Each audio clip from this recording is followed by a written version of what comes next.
Welcome বন্ধুরা, সবাইকে স্বাগত আমার ইউটিউব চ্যানেলে। তো আজ আমি মাছের ঝোল বানানোর একটা সহজ রেসিপি আপনাদের সঙ্গে শেয়ার করব। 10 থেকে 15 মিনিটের মধ্যেই কী করে আপনারা মাছের ঝোল বানাবেন। মাছটা তবে আগের থেকে ভেজে রাখতে হবে একটু কড়া করে। আজকে যেমন আমার মা অলরেডি মাছের ঝোল করতে বসিয়ে দিয়েছিল।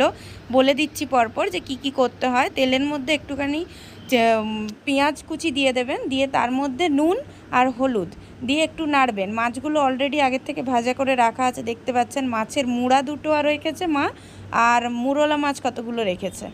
এবার কিছুক্ষণ নেড়ে জল দিয়ে দিতে হবে।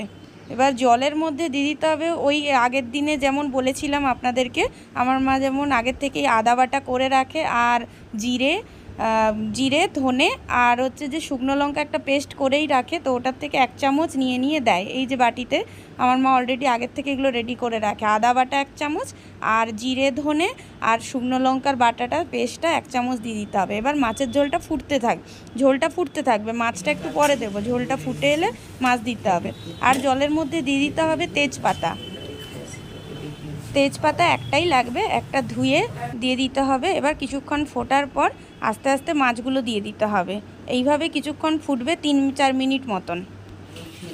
দেখতে থাকুন পুরো ভিডিওটা স্কিপ না করে, কি করে সহজ উপায়ে সময় কম থাকলে আপনারা মাছের ঝোল করে খাবেন। এতে কিন্তু আপনারা রসুন দেবেন না, আমরা রসুন দিইনি। এইবার মাছগুলোকে ফেলে দিতে হবে ঝোলের মধ্যে।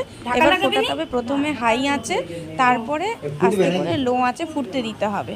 ফার্স্টে আমরা হাই আঁচে দিয়ে দিয়েছিলাম। যদি সময় কম থাকে তাহলে হাই আঁচে দিয়েও করতে পারেন, কিন্তু একটু লো আঁচে দিয়ে কিছুক্ষণ ফোটালে স্বাদটা ভালো হয়। মাছ থেকে একটা ঝোল থেকে খুব সুন্দর একটা গন্ধ বেরিয়ে আসছে, মানে সেটা আমি বুঝতে পারছি, আপনারা বুঝতে পারবেন না অত দূর থেকে। তো মা আজকে বেসিক্যালি মাছ সেরকমভাবে বেশি দেয়নি, মাছের মুড়ো দুটো দিয়েছে আর মুরলা মাছ দিয়েছে 10-12টা মতন। মুরলা মাছের ঝোল খেতে আমার খুব ভালো লাগে, যেগুলো ছোট মাছ বলে। এবার এরকমভাবে আস্তে আস্তে ফুটতে থাকবে। হাই আছে লো আছে সব কিছু দিয়েই আপনাকে ফোটাতে হবে, তাহলে তাড়াতাড়ি হয়ে যাবে। আর যদি সময় বেশি থাকে তাহলে। এবার মাছটা দেখতে পাচ্ছেন হয়ে গেছে, মা বাটিতে নামিয়ে নিয়েছে।